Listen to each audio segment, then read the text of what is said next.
Bismillahirrahmanirrahim. Hai hampa, Assalamualaikum. Wanita-wanita hebat di luar sana. Saya Hafizah binti Ahmad Syukri, pemilik Aura Spa Wellness Citra.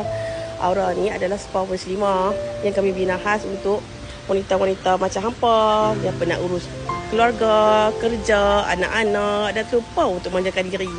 Di Aura, kami percaya setiap wanita layak rasa dihargai.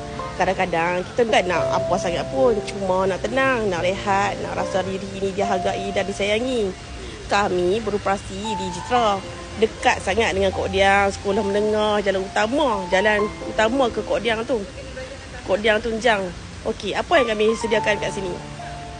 Facial glow treatment, full body massage, bridal spa dan mandian bunga tradisional dan macam-macam rawatan healing yang guna bahan natural. Paling penting, spa kita tertutup, nampak?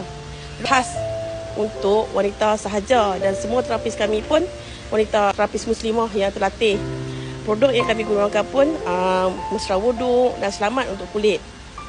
Kalau hampa rasa lately ni letih sangat, tak sempat nak urus diri, kulit kusam atau emosi tak stabil, mainlah rehat saat dekat Aura ni.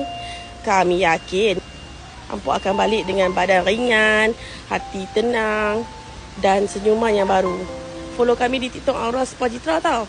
Kami akan kongsikan banyak lagi tips kesihatan wanita-wanita untuk dan betul-betul spa, promosi dan aktiviti-aktiviti best kat sini.